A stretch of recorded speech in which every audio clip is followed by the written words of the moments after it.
Today, guys, we're going to be taking a look at the best controller settings here in Delta Force. It just dropped on PS5 and Xbox, so I want to show you the best controller settings that you could be using right now. So if you guys are new and find this video help you out in any way, hit that like button, subscribe to the channel with notifications on, and let's get into it. Now, I do quickly want to mention real quick that it does not matter what console or controller that you're playing on, as long as you're playing Delta Force using a controller, these settings are going to help you out a ton. Your aim is going to be more on point, you're winning more gunfights, you're going to be playing a lot better, I promise. And also, we're not going to go through every single setting in this video. There's no point, and I'm not going to make this video an hour long. We're not going to do that here. But now, getting into my settings here, what we're going to be starting off with here in our game tab is going to be our combat here. We have scope magnification adapts automatically. I have this off because we have our own magnification, sensitivity presets and everything, so we are going to keep this off.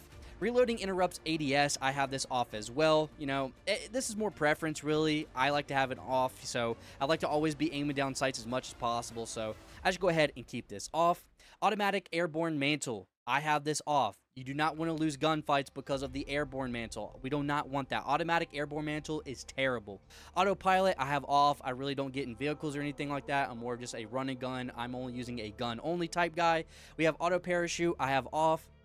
Our hit marker or hit effect color, I just had this as a red. I like to know where I'm hitting, and if I hit them, I want to know where the blood's at, so I just keep it at red. Now for our controller settings here, we have our controller sensitivity setting tab here first, and we have our controller dead zones, which we have our right stick center dead zone and right stick maximum input at 9 and 100. Now what this is going to allow us to do here with this dead zone is keep our aim stiff and also have good accuracy and just have good control of our weapon. We're not going to be overlooking. It's not going to be too difficult. And if we have any drift in our controller, we don't want it to be too low where our controller starts moving by itself. We do not want that, especially our aiming stick. We do not want that. So we do not want our aim to mess up whatsoever. So 9-100 is what I found to be the best when playing Delta Force on console so far. Now for our left stick center dead zone and left stick maximum input, we're going to keep that maximum input at a 100, but our left stick center dead zone is going to be 8. This is going to be easier for us to start the movements. It's not going to be as hard to mash down on our buttons or anything like that, so at 8, 100 is going to be really easy on our movements. So what I have here for you guys is good aim, stiffy aim, so you can be nice and accurate, but also be easy on that movement. So 9-100, 8-100 is what you need to copy down. Now for our input sensitivity, we have it at linear. I've always used linear when it comes to stick aim response curve types. Battlefield, Call of Duty, Delta Force, I've always used linear. For my sensitivity preset, I have it at medium. For our set sensitivity per zooms, what I have done for our 1 to 2 times, I have it at 0.85. For our 2 to 3, I have it at 0.85 as well. I really don't go any higher than a 3 times. I really just don't like using a big optic on my weapon. So the 1 times, 2 times is gonna be like your red dots, iron sights. 2 times, 3 times is gonna be like your ACOGs or something like that, your scoped weapons. But this is gonna be really easy. As soon as you aim down sights, your weapon's going to slow down. It's going to be easier to track your targets, snapping onto your targets and everything. So make sure to have your set sensitivity per zoom on, and you're going to put your 1 to 2 times on 0.85. Same with your 2 to 3 times as well. Now for our sensitivity transition mode, we want to toggle as soon as we start our aim down sight. So as soon as we start aiming down sights, our sensitivity multiplier is going to go down to 0.85. So that is a big must-have here in your controller settings. And for the rest of the things, if you want to go ahead and just copy these down, we have off, off, off, off, off, off, off, off. We don't want to change anything in our ground vehicle. I don't really care about that. Same with my aircraft. I really don't care about that also. Our gunner set, I don't really care about that also. I'm not going to change anything there. In our aim assist switch, we want this on. That is very important when it comes to playing this game. If you're using a gun, running around, even in a vehicle or something like that, you want to have your aim assist on. That is very important when playing on a controller. Now for our controller set, I just keep my controller preset on default. I'm not going to change anything here. Also, I do use the edge controller, so I have paddles on my back of my controller, so I'm not going to change anything here. This is all preference when it comes to controller layout, so we're not going to change anything here. Now, going over here to our controls and combat, again, we're not going to change anything here. There's just no point of changing anything. Now, for our aim, again, we're not going to change anything here also, just because there's really no point. When it comes to keybinds and everything, it's really just like your preference, really. Unless something like is a must-have to change, I don't really think there's anything to change here. Now for our screen settings here, next we have our show performance parameters. We have on. Nothing too crazy there. You can have on or off.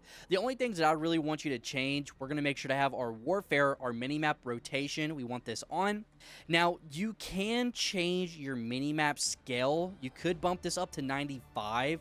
That's as really high as I would really go. And maybe your infantry view distance, you could put to 95 as well. This is just going to make the minimap look a little bit more clean and easier to read, in my opinion. So I wouldn't go too crazy on this, but your minimap icon scale and then the infantry view, I would just bump it up to 95. You don't really have to if you don't want to, but I think this is going to help you just a little bit. But just make sure you have your minimap rotation on. That is going to help out a lot, so you're not having to, stare at your minimap.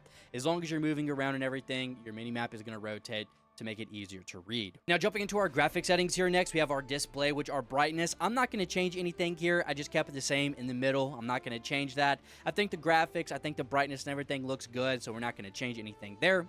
Our VSync, we are going to go ahead and turn this off. We do not want any screen tearing or any input delay or anything like that, so we're just going to keep that off. Performance mode, I have it on frame rate. I like to have my frames. I like to have high frames. I want my game to be running smooth and everything, so I have it on frame rate. I think the graphics look good, so I'm not really caring about extra graphics, so I just want my game to run nice and smooth. That's going to make me play better. It's going to make you play better, so go ahead and throw it on frame rate.